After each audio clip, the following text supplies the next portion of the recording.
Hello friends, ज्ञान study classes YouTube channel में आपका स्वागत है। और पिछले वीडियो मैंने बताने का प्रयास किया था चंद्रगुप्त मौर्य के बारे में, और आज जो है अशोक के बारे में आज हम कुछ चर्चा करते हैं, अशोक की जानकारी लेते हैं। क्योंकि अशोक एक जो है महान व्यक्तित्व वाला व्यक्ति था। इतिहासकार जितने भी है अशोक की जो है जो उसकी तुलना है, जैसे चंद्रगुप्त मौर्य, समुद्रगुप्त, चंद्रगुप्त द्वितीय, हर्षवर्धन, अकबर जैसे महान शासकों जो है भारत के जितने भी महान राजाओं के श्रेणी में अकबर ये हमारा जो है अशोक को भी रखते हैं। चंद्रगुप्त मौर्य जो भारत के जो है हम देखते हैं कि चंद्रगुप्त मौर्य और समुद्रगुप्त की जो शौर्य वाला और चंद्रगुप्त के जो प्रशासनिक क्षमता और अकबर की जो धार्मिक सहिष्णुता जिस तरह से था उसी तरह अशोक ने भी किया था। तो भारतीय इतिहास महान शासकों में अशोक को जो है महान शासकों में गिना जाता है। यहाँ तक इतिहासकार महोदय राइस डेविड महोदय ने भी इसके बारे में कहा है कि अशोक की तुलना विश्व के महान शासकों से की है। इन्होंने भी H.G. वेल्स महोदय ने भी कहा कि अशोक की तुलना सिकंदर, सीजर, नेपोलियन, यहाँ तक कि जो आधुनिक नेता है बेकन और लिंकन से भी किया है अशोक को। तो अशोक की एक महान शासकों में गिना जाता था। अशोक ने कुछ ऐसा अपने जीवन में कुछ कार्य किए थे। तो अशोक के जो जीवन की कुछ आदर्श थी, यानी अशोक का जो है अशोक के जीवन के आदर्श थे, जीवन आदर्श। अशोक के जीवन आदर्श कौन कौन से थे जो इनको महान बनाने का जो दिखाया? तो सबसे पहले हम देखते हैं कि ये आदर्शवादी सम्राट हुआ था। आदर्शवादी सम्राट। दूसरा ये क्या था? ये विश्व शांति और विश्व बंधुत्व की नारा दिया था, यानी विश्व शांति और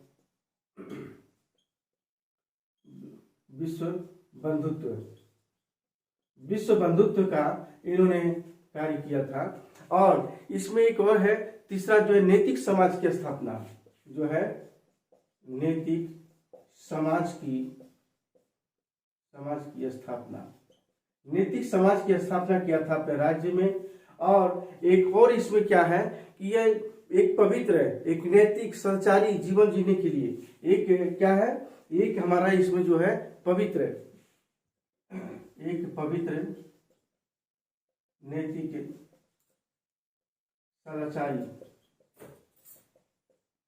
सदाचारी जीवन और पितृसत्तात्मक की स्थापना। मतलब अपने जीवन में जो एक पवित्र नैतिक और सदाचारी जीवन और पितृसत्तात्मक की स्थापना करना इसका सबसे बड़ा उद्देश्य था। यानी पितृसत्तात्मक राजतंत्र की स्थापना करना, यही इसका जो है आदर्श था, जीवन की आदर्श था। तो इसी के द्वारा जो है शायद जो है इसकी महान शासकों में गिना जाता है, क्योंकि ने ऐसा अपने जीवन में अपने कार्यकाल में किया था। अशोक का देखते हैं हमारा जो राज्याभिषेक कब हुआ था, यानी अशोक का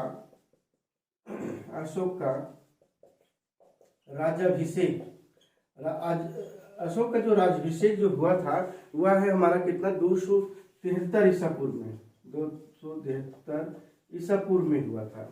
और इसका विधिवत रूप से कब हुआ था? विधिवत रूप से राज्याभिषेक हुआ था। राज्याभिषेक 269 ईसा पूर्व में, यानी 269 ईसा पूर्व में जो है इनका जो है विधिवत रूप से राज्याभिषेक हुआ। पिता के शासन काल में ये कहाँ थे? अवंती यानी उज्जैन के जो है राज्यपाल थे। यानी कहने का तात्पर्य है कि उपराजा थे। यानी पिता के शासन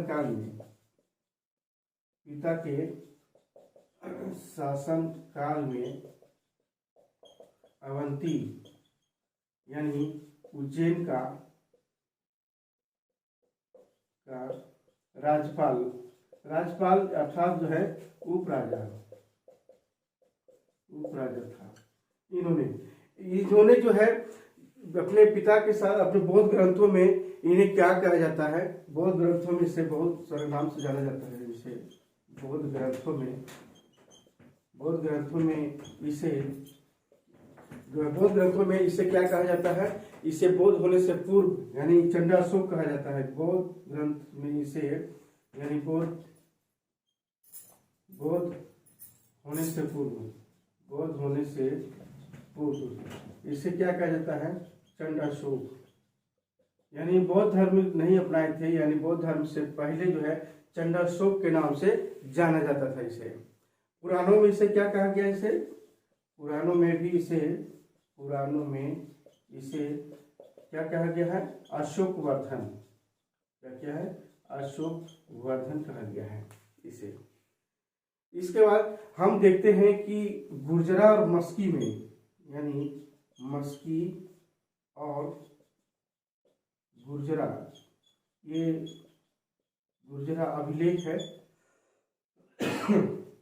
मस्की और गुर्जरा जो है में क्या है, गुर्जरा के अभिलेखों में इसे अशोक नाम आता है। क्या है, अशोक नाम आता है। बाकी प्रिय और जितने भी और हैं उनका नाम देवानाम प्रिय भी आता है और हमारा प्रियदर्शी के रूप में आता है।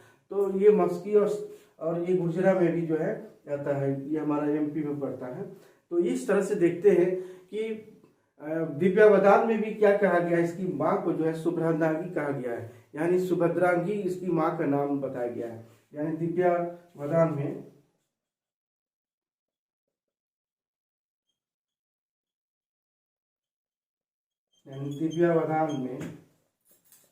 क्या कहा गया है, इनकी माता का यानी अशोक की माँ का नाम, अशोक की माँ कौन है, सुभद्रांगी है। ये सुभद्रांगी कौन थी, ये जो सुभद्रांगी जो थी वह चंपा के एक ब्राह्मण की कन्या थी और उन्हीं से जो है उनके जो है पिता है, अशोक के पिता से जो है मां शादी की थी। तो एक और हम देखते हैं महाबोधि वंश के अनुसार, क्या है, महाबोधि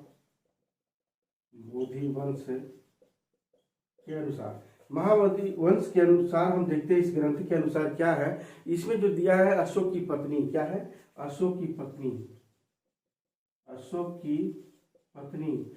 पत्नी कौन है, वेदिश महादेवी, ये नाम दिया हुआ है वेदिश महादेवी, ये अशोक की पत्नी है और इस ग्रंथ के अनुसार दिया गया है। अशोक की पत्नी, और ये अशोक की पत्नी कौन थी, ये अशोक जब उज्जैन जा रहे थे तो जाते समय में जो विदिशा में रुके थे और वहीं पर उसके एक श्रेष्ठी की एक पुत्री थी, एक धनी संपन्न परिवार के थे, श्रेष्ठी थे वहाँ के, तो उन्हीं के पुत्री से जो है यानी देवी से विवाह किया था। तो वही देवी से विवाह किया और वही देवी से देखते हैं कि वह महेंद्र और संमित्रा दोनों का जन्म हुआ था। तो पहली पत्नी यही हमारा देवी थी, ये क्या थी, देवी थी, वेदिश महादेवी, इनका नाम जो है रखा गया। तो इस तरह से देखते हैं कि दिव्यावदान में हम एक और देखते हैं कि अशोक की पत्नी, एक और देखते हैं दिव्यावदान ग्रंथों में देखते हैं, यानी अशोक की जो पत्नी का नाम, अशोक की पत्नी एक और देखते हैं, क्या नाम है, यह जो नाम है तिस्रक्षिता, क्या है, तिस्रक्षिता, ये तिस्रक्षिता नाम आता है इनका और इस ग्रंथ में इसका। हालांकि हम देखते हैं कि और भी ऐसे इनके नाम आते हैं, जैसे सिंहली अनुश्रुति में देखते हैं कि अशोक के लिए पत्नियों के नाम बहुत सारे आते हैं। यानी सिंहली अनुश्रुति के अनुसार, क्या है, सिंहली अनुश्रुति के अनुसार इनका नाम जो है बहुत सारे आते हैं, जैसे विदिशा, जैसे भी नाम है विदिशा, महादेवी, इसी प्रकार और भी नाम आता है असंगमित्रा, क्या है, असंगमित्रा, और इसके अलावा और भी जैसे आता है, जैसे अभी नाम बताया कि तिस्रक्षिता, क्या है,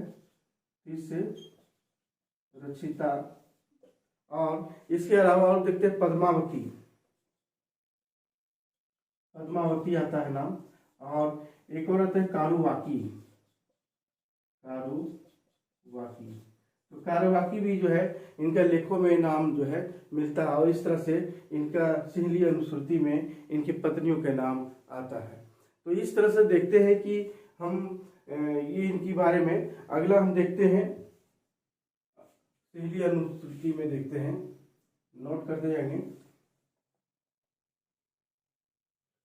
इसी तरह हम देखते हैं कि सिंहली अनुश्रुति में दिया क्या है कि अशोक ने जो है कि 99 भाइयों की हत्या किया था। यानी यहाँ सिंहली अनुश्रुति में दिया गया, क्या दिया गया है कि इन्होंने 99 भाइयों की हत्या किया, हत्या करके सिंहासन प्राप्त किया।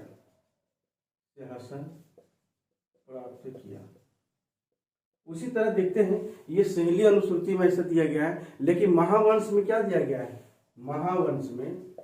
महावंश जो ग्रंथ है उसमें दिया गया है कि इन्होंने 11 भाइयों की हत्या किया था, 11 भाइयों की हत्या किया था और सिंहासन प्राप्त किया था। क्या है, सिंहासन प्राप्त किया था। इसी तरह एक और हमारा जो ग्रंथ है, जैसे लामा तारानाथ जो है, कंग्यूर और तंग्यूर जो अपने ग्रंथ में लिखे हैं, यानी लामा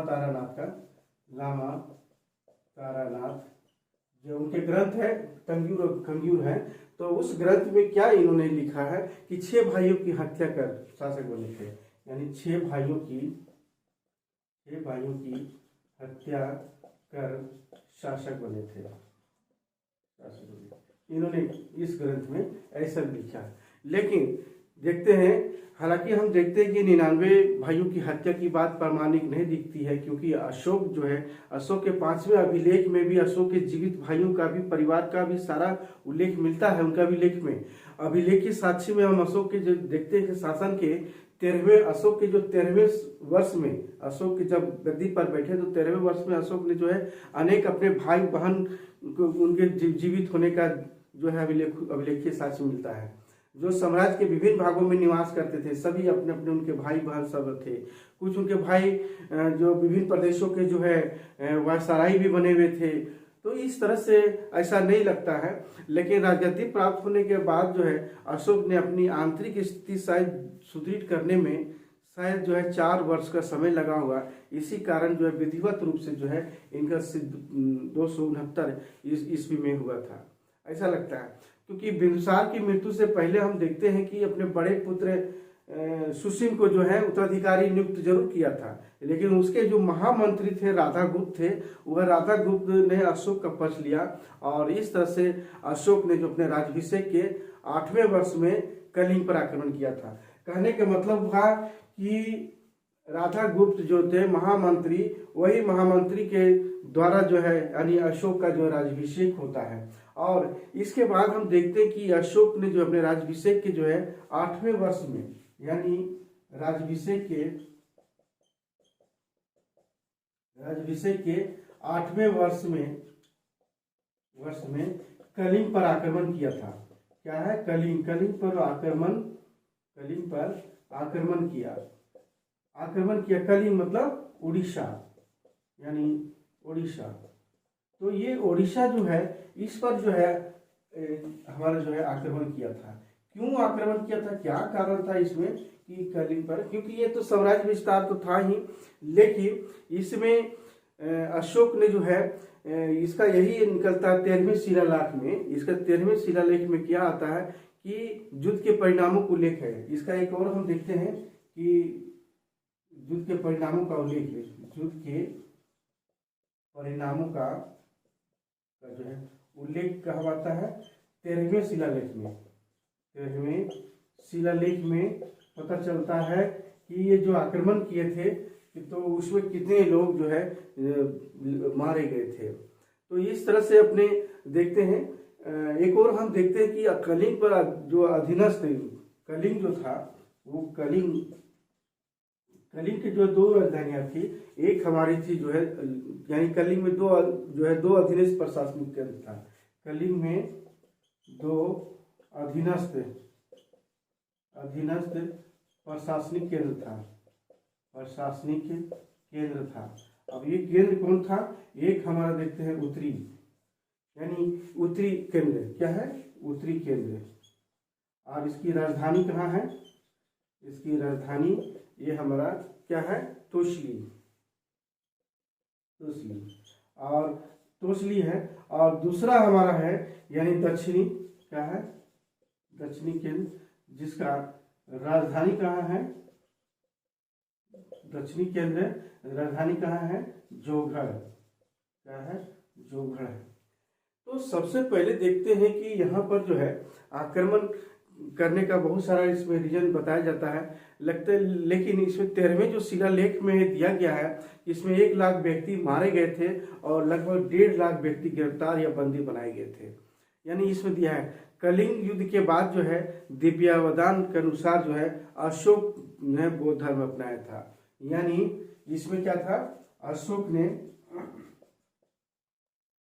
यानी इसमें 1.5 लाख व्यक्ति मारे गए थे। 13वें शिलालेख में क्या है कि लगभग जो है 1.5 लाख लोग मारे गए और इतने ही बंदी बनाए गए।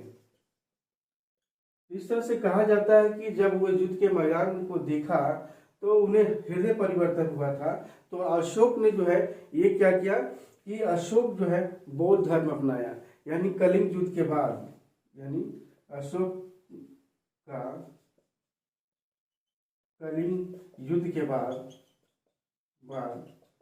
दिव्यावदान के अनुसार, दिव्यावदान जो हमारा ग्रंथ है के अनुसार ये क्या हुआ, बौद्ध धर्म अपनाया, बौद्ध धर्म में दीक्षित हुआ, बौद्ध धर्म में दीक्षित हुआ था। और इस तरह से देखते हैं कि ये जो उपगुप्त नामक जो है यानी जो है उससे दीक्षित हुआ था। यानी उपगुप्त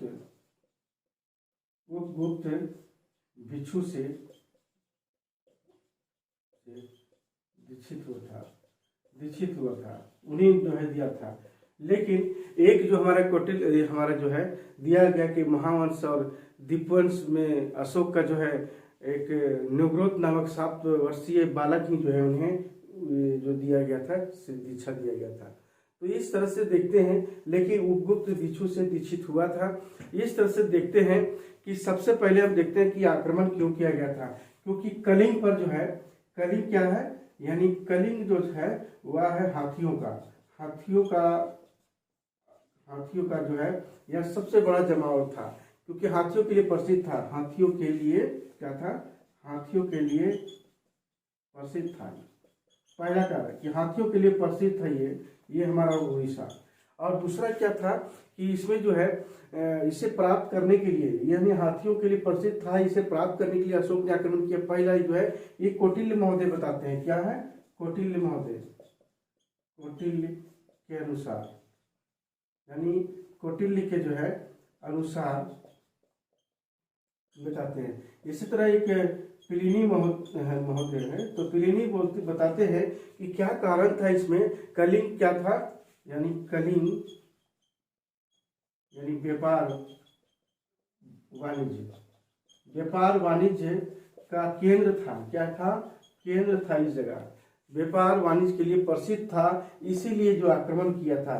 यानी हमारा प्लिनी के अनुसार कलिंग व्यापार वाणिज्य का केंद्र था, इसीलिए जो है आक्रमण किया था। ऐसे ही जो है बौद्ध धर्म से पहले चंडाशोक कहा जाता था, जो आक्रमण और साम्राज्यवादी प्रवृत्ति का था।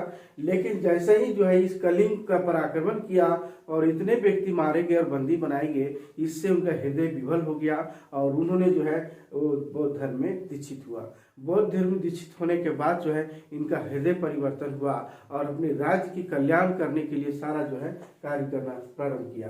तो इस तरह से देखते हैं,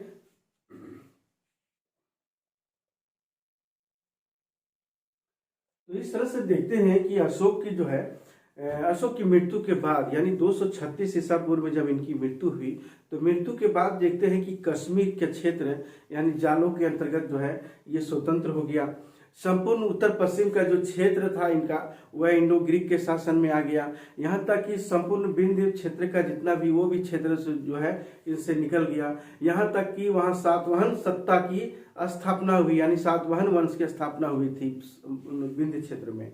उड़ीसा भी स्वतंत्र हो चुका था और इस तरह से देखते हैं कि वहाँ उड़ीसा में एक मेघवाहन जो है वंश का शासन चला और वहाँ उभरा। मेघवाहन वंश के जो प्रसिद्ध शासक था वह था खारवेल था। एक भाग और देखते हैं कि गुजरात का जो पश्चिमी मध्य प्रदेश का जो भाग था वह अशोक के अंतर्गत जो है, अशोक के जो पौत्र थे वह संप्रति शासक था, उनका संप्रति शासक बना था। इसका मुख्यालय उज्जैनी था, लेकिन शेष भाग जितना मगध साम्राज्य का भाग था वह बना रहा। तो इसका मुख्यालय कहाँ था? पाटलिपुत्र था। तो इस वंश का हम देखते हैं कि अंतिम यानी मौर्य साम्राज्य का जो अंतिम शासक जो था वह बृहद्रथ रहा। वह 185 ईसा पूर्व में हम देखते हैं इसके सेनापति यानी पुष्यमित्र शुंग ने इसकी हत्या करके और उन्होंने पुष्यमित्र शुंग की स्थापना की थी।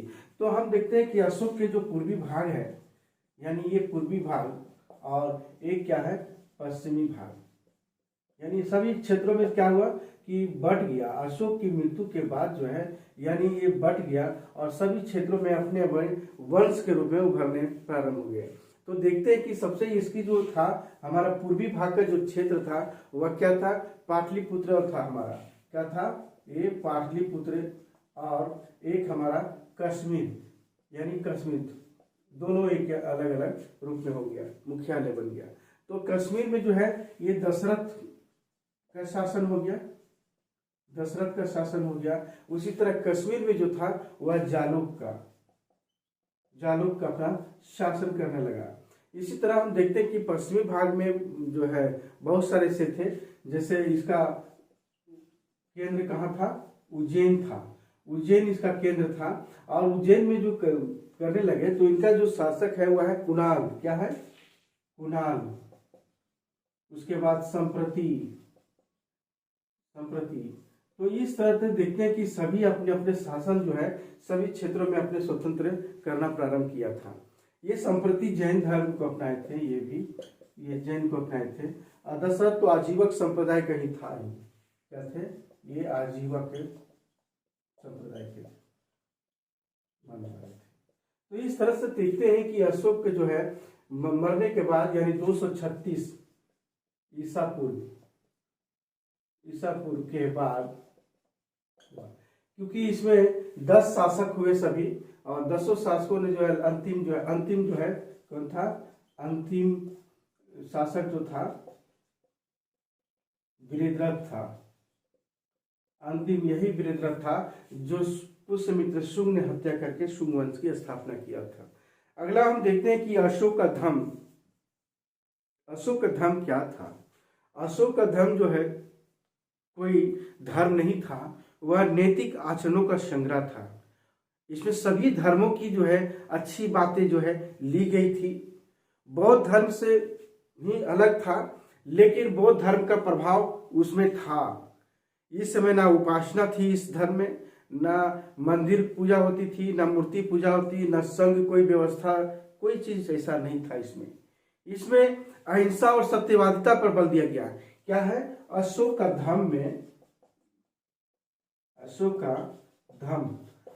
धर्म में क्या है? सत्य और अहिंसा पर बल दिया गया। क्या दिया गया है?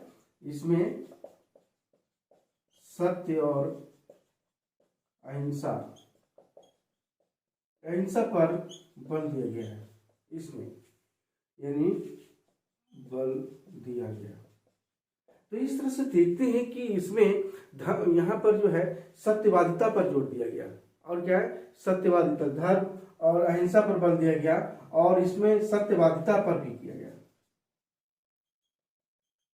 सत्यवादिता पर जोर दिया गया। और इसमें क्या दिया गया है कि इसमें जो धर्म की जो परिभाषा है, बौद्ध धर्म की जो परिभाषा है वह हमारा मिलता है धर्म की परिभाषा। इसकी परिभाषा जो दिया हुआ है वो राहुलोवाद, यानी इस ग्रंथ का नाम जो है क्या नाम है? राहुलोवाद सूत्र। राहुलोवाद वाद सूत्र में दिया गया, यहीं से लिया गया है। धर्म की परिभाषा राहुलोवाद सूत्र से ही जो है ली गई है, यानी ये ग्रंथ है, ग्रंथ से ली गई है। धर्म की परिभाषा याद रखेंगे कि धर्म की जो परिभाषा जो है राहुलोवाद सूत्र ग्रंथ से ही लिया गया है। और एक और इसकी विशेषता जो है कहाँ से ली गई है, इनकी विशेषताएं जो है ये लिखा गया है लखन सूत्र, यानी इस ग्रंथ का नाम है लखन सूत्र जो है चक्रवर्ती,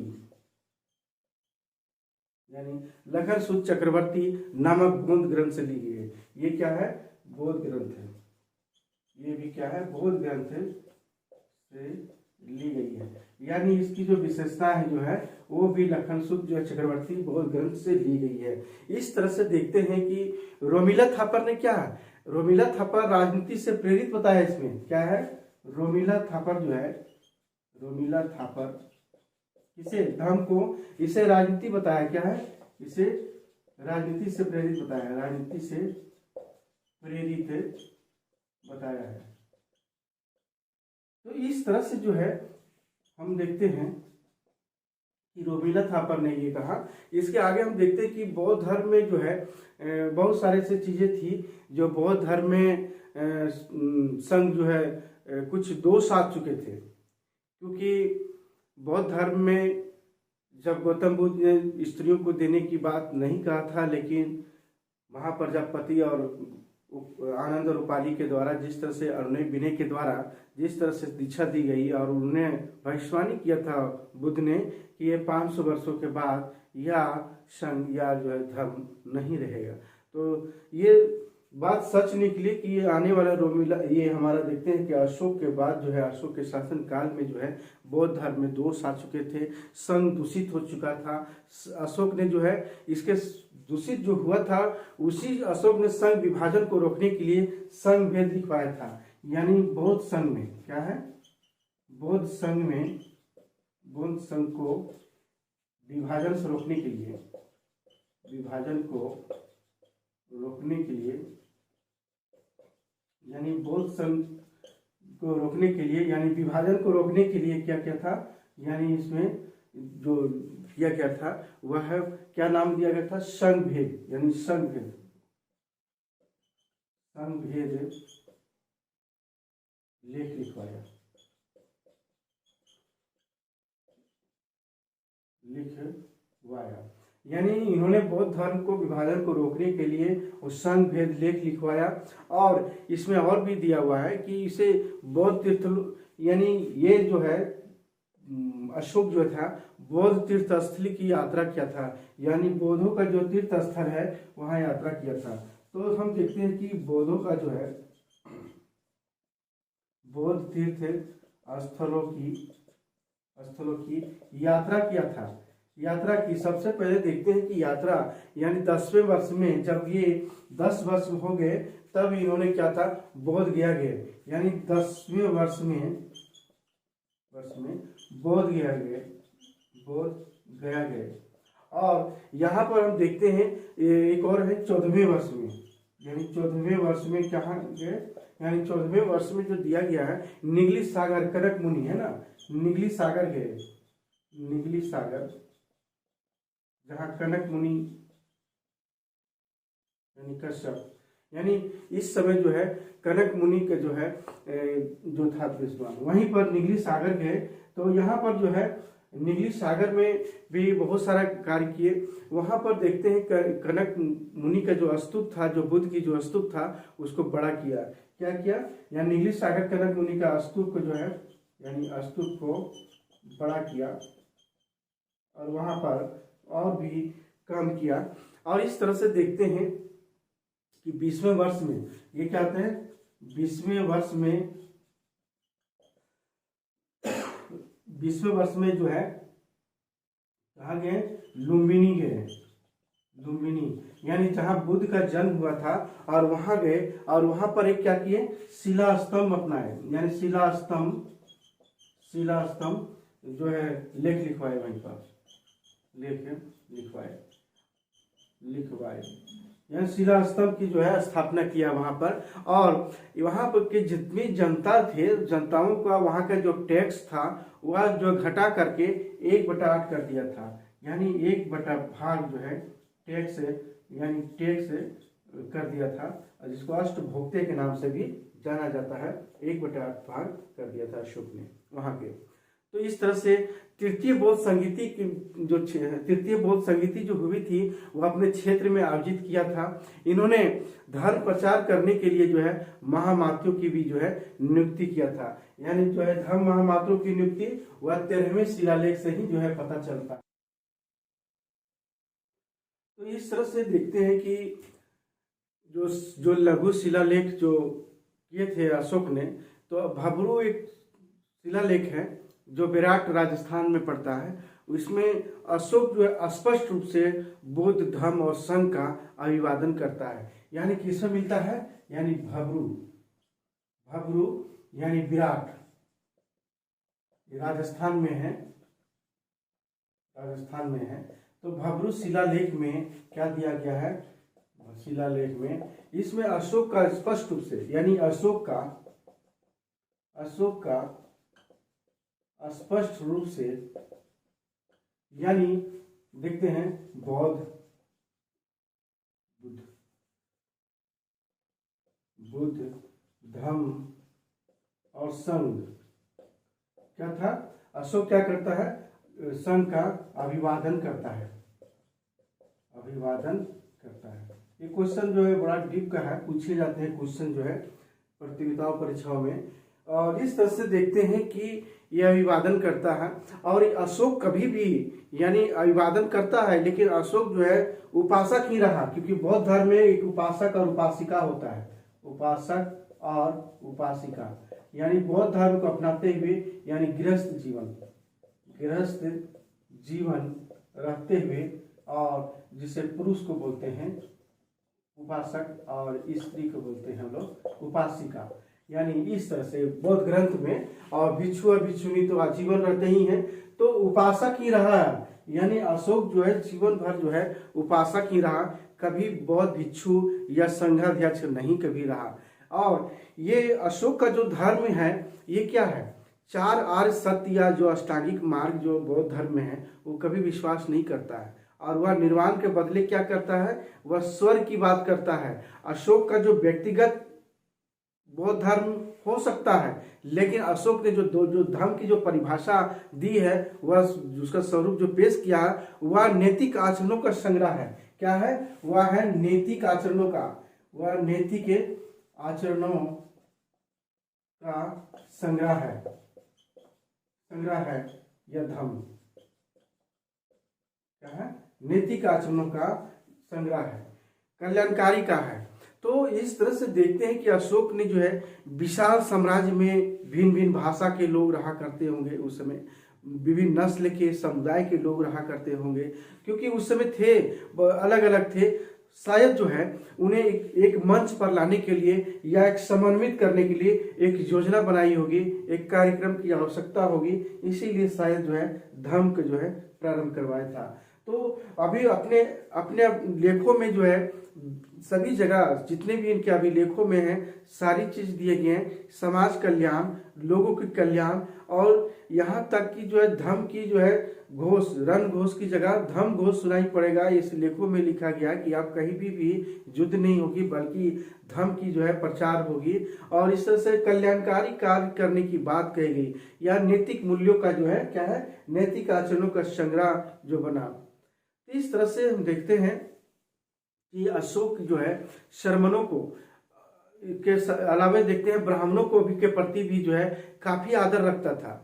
अशोक बौद्ध भिक्षुओं को बहुत सारे गुफा दान में दिए थे, जिससे आजीविकों को भी जो संप्रदाय थे, आजीविकों संप्रदाय को जो थे उनके गुफाएं भी प्रदान की थी। अशोक क्या था, अशोक धर्म सहिष्णु शासक था, वह धर्म का कई जो धर्मों का सार था। यानी उसका धर्म क्या था, कई धर्मों का सार था, कई धर्मों का सार था। और ये धर्म सहिष्णु था, धर्म सहिष्णु प्रवृत्ति के थे। सभी धर्मों का आदर करते थे। क्या करते थे? सभी धर्मों के आदर करते थे। सभी धर्म को आदर करते थे। तो वह ये क्या था कि सभी धर्मों का साथ जो है इसमें समाहित किया था। और इस तरह से देखते हैं कि अशोक जो है अपने धर्म प्रचार करने के लिए जो है विभिन्न लोगों को नियुक्त किया था, यानी धर्म की प्रचार करने के लिए। क्योंकि अब युद्ध की जगह, अब साम्राज्य विस्तार की जगह नहीं, बल्कि अब धर्म की चलेगी और वहां पर कल्याणकारी की बात होगी। यानी धर्म प्रचार करने के लिए, धर्म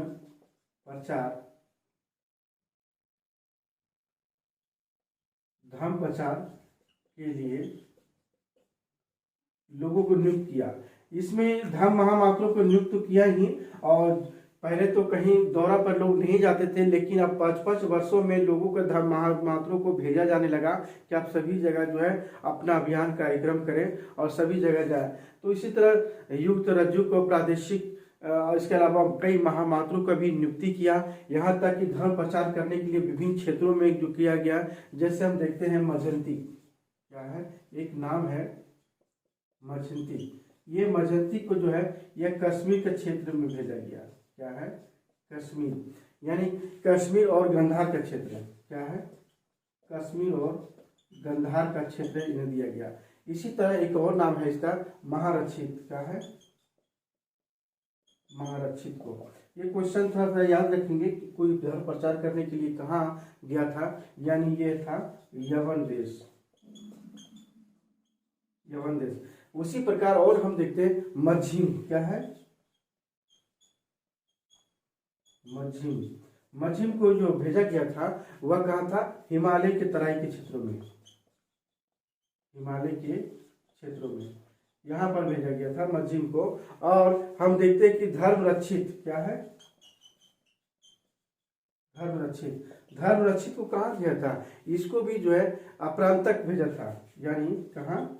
अप्रांतक। अप्रांतक का मतलब हुआ ये महाराष्ट्र का क्षेत्र है। महाराष्ट्र का क्षेत्र। इसके बाद एक और है हमारा महादेव। तो इस तरह से हम देखते हैं कि ये महिष मंडल, यानी महादेव, ये जगह का नाम किसको बोलते हैं हम लोग? ये भैया महिष मंडल। क्या है? महिष मंडल। महिष मंडल, ये महिष मंडल का है मैसूर।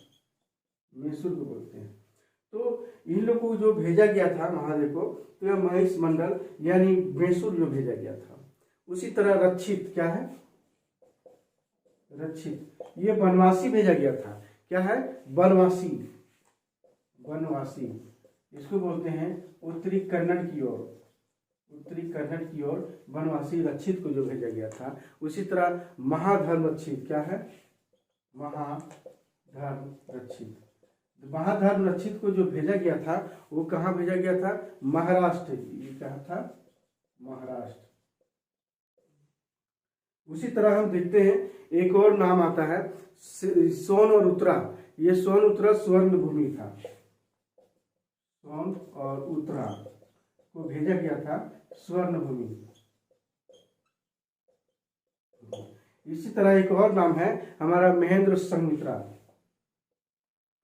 महेंद्र और संघमित्रा, दोनों को जो अपने पुत्रों को जो भेजा था, ये कहाँ भेजा था? श्रीलंका भेजा था।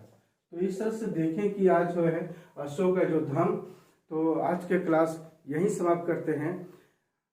अगर जो है जो वीडियो अगर देखते हैं वो वीडियो को देख करके जो है कमेंट जरूर करें, और कमेंट में जैसा आपको लगता है, अगर कुछ कमी या खामी है तो कुछ जो है कमेंट जरूर करें।